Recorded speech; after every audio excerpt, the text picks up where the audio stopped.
So, how would you feel if you played an RPG game and suddenly the game simply said, whoa, whoa, whoa, whoa, you're leveling up too fast. You're not allowed to get stronger for 5 more days. Come back then. That's what's happening in Diablo Immortal right now.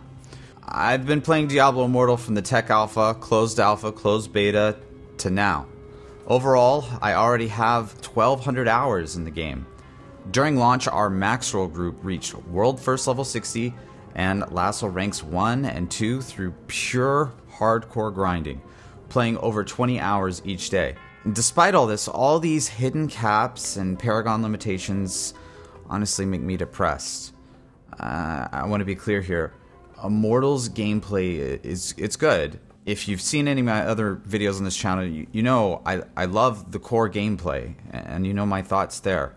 And I'm having fun with the game. And that's exactly why I'm depressed when I visit Charcy in Westmarch and she tells me, well, that's a lot of salvage you got there, but you can't use it for 5 more days, and even then, you can only make 1 upgrade, and then you need to wait even longer in the future. Don't you love waiting? Meanwhile, running past me in Westmarch is some guy who's massively more powerful because they spent a ton of money in the game.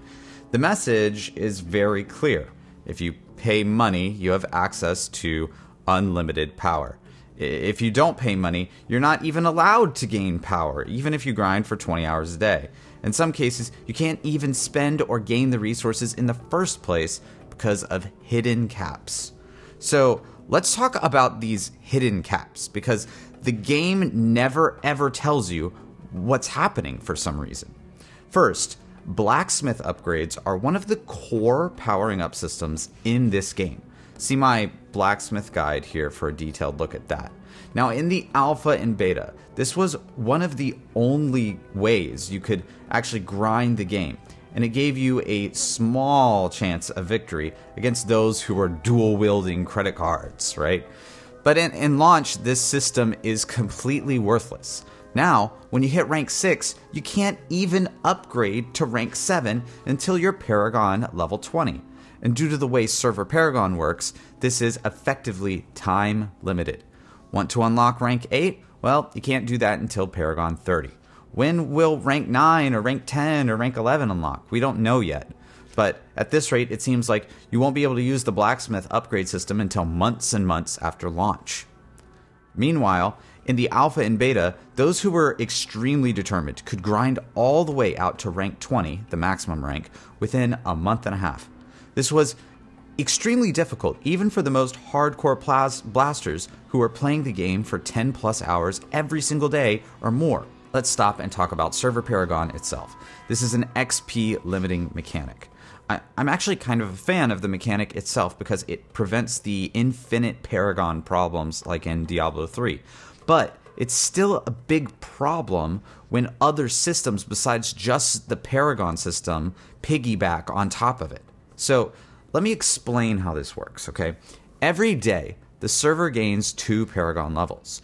Your own XP rate will be buffed or nerfed based on where you are compared to the server Paragon. So you can see here, I'm actually 10 levels above the server Paragon, and that's really difficult to get. And I'm getting 30% less XP than someone who's at the World Paragon level. In practice, the absolute theoretical maximum XP you could get would be at about 10% or so, because this would take you 24 hours to grind out just 1 level. But if you look at the rest of the game, difficulties are tied to the Paragon level. You can't equip gear in higher difficulties until you even reach these levels, which punishes skilled players who push ahead and try to progress their characters early. Blacksmith upgrades are now tied to Paragon level for some bizarre reason as well. If that's where the hidden caps ended though, then maybe I wouldn't be here making this video. But let me go through and list even every hidden cap I know about in the game. So first of all, legendary items themselves, one of the core mechanics of a Diablo game. There's actually a DR, or diminishing returns, on legendary items. The first legendary item you find, the first 6 legendary items you find per day drop at a dramatically increased rate. After that, they get extremely hard to find. There's a 4-player gem buff. If you play in a 4-player group, you have a chance to find normal gems. But the first 6 normal gems you have a much higher chance to drop. After this, we've observed the drop rate to be about 1 normal gem per hour of hardcore grinding straight. Now, side quests. These are those triple blue exclamation marks that you find in the world that you can do. When you do them, you'll get a small chest with 3 yellow materials. Now, these yellow mats or enchanted dust are really important for blacksmith upgrades, but you can only do 5 side quests per day, and then you just won't receive the rewards out of the chest anymore. The game doesn't even have the heart to tell you that it's stealing your rewards away from you. Now, you also have these purple boss quests. These are those purple bosses that you're encountering in the world. These reward 3 yellow mats, just like the side quests. And they're also limited to 5 per day for some reason. Now, you also have these pop-up side quests. These are slightly different than the story-oriented side quests. They'll pop up and just tell you, kill 20 monsters or similar. These reward 3 yellow mats. These are also limited to 5 per day. There's the Library of Zoltan Kuhl events. So you can gather these pages in the Library of Zoltan Kuhl once you're level 60. And when you get 5 pages, you make a tome. You can open the tome to enter a little treasure room. And if you fight the monsters and you win, you'll get a chest. There are several different treasure rooms, and which one you get is entirely random. You can get 68 mats from these. Each treasure room is limited to 5 times per day, but since you can't really select which room you get, practically speaking, you're limited to about 15 books a day. Then there's hidden layers. These are random dungeons that you'll find scattered throughout the open world. These give extremely good rewards. They give a normal gem. This is very different than the salvage rewards you're getting because you can't even spend those at the blacksmith right now. In fact, every task you do inside the layer and the boss itself gives you 1 normal gem. But, that would be too good if you could just grind those endlessly. But so you're completely limited to just 6 total normal gems. Just 6 per day from layers. Meaning that you really can only do 1, maybe 2 layers per day before they become extremely worthless and you just skip over them entirely. Now, you also have these things in the world called cursed chests. These are chests that you encounter, and when you open them up, they'll have some ghosts that spawn. If you kill the monsters fast enough, then you can get up to 5 yellow mats. And you guessed it, you can only do 5 of them per day before getting capped. Now, this one is particularly frustrating. Marks to progress the shadows.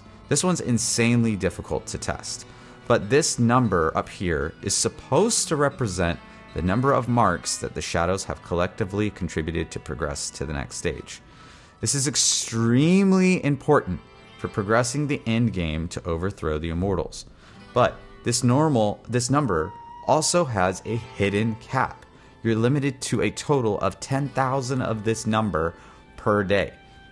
But what even is this number exactly? It's actually the number of marks that all of the shadows have contributed in that day divided by 10. So this 39,500 here is actually 390,500 marks.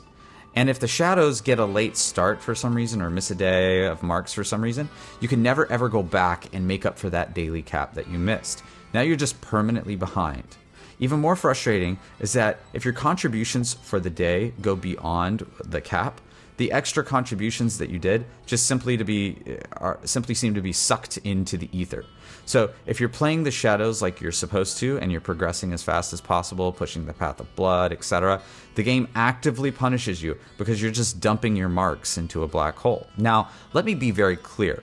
The game never tells you, never, about any of these hidden caps.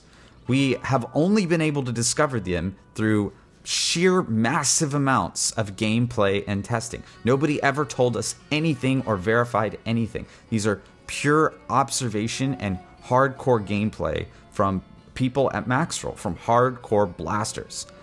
In a game that's supposed to be about grinding and killing monsters, what the heck is the point if everything you do is so aggressively limited? Now, I've heard some people say that these caps are to prevent bots, but these hidden caps are so aggressively low that they do not give players room to actually play the game. Instead, they're soul-crushing limitations for free-to-play players to actively prevent them from gaining power as much as humanly possible. Even if the intention is really to stop bots, the outcome is what matters here, right? During gameplay, players have to juggle all of these hidden caps to understand which tasks are efficient or what they have left to do for the day. As a result, the game never gives you a clear objective and just expects the player to realize, oh, weird. I wonder why I didn't get 3 yellow mats. Was that a bug? These hidden caps, an additional pay to win that has been added since the beta, is extremely disappointing. These things take a game that has the potential to be a really amazing game and just ruins it. Honestly, Diablo Immortal's core gameplay and combat, and even the graphics on PC are stunning, but the rotting meat that is hidden caps and pay to win in the corner is making an unavoidable and unimaginable stink that I think has ruined an otherwise amazing game. And let's be clear, because it's obvious, these hidden caps are only in the game because its intent is to limit the free-to-play players from harming a pay-to-win player's experience. Why else would you literally stop all progression from players through the blacksmith system? Why else would you set hidden caps as low as 5 times for at most one of these events, or in the case of hidden layers, just 1 or 2 of them? And it's not like Diablo Immortal couldn't earn money in other ways. I just don't understand. Why couldn't they just sell cosmetics and a battle pass? I mean, just look at these cosmetics in the PC version of the game. These are gorgeous. The Diablo franchise has never had anything this beautiful. Look at the fabric and how it moves. Look at the shine on the armor, the particle effects on the sword, and more. Why couldn't the monetization just focus on this? It seems to me like this would be extremely successful alone without the need to bring in any pay-to-win mechanics or hidden caps. These changes at the launch of the game have me very depressed. I don't know if you can tell that the tone of this video is very different than most of my videos. And to be clear, I'm here for the long haul, playing Diablo Immortal and making content and guides, and I'm genuinely looking forward to making Season 2 guides later this month for you, so subscribe for that, y'all. But I still have to stop here at launch for a moment and kind of checkpoint myself and ask, why did it have to be like this when there's so much more potential for this game than this stupid ass hidden caps and pay to win? Anyway, that's it for this one. Tell me, what do you think of these new hidden caps in the game?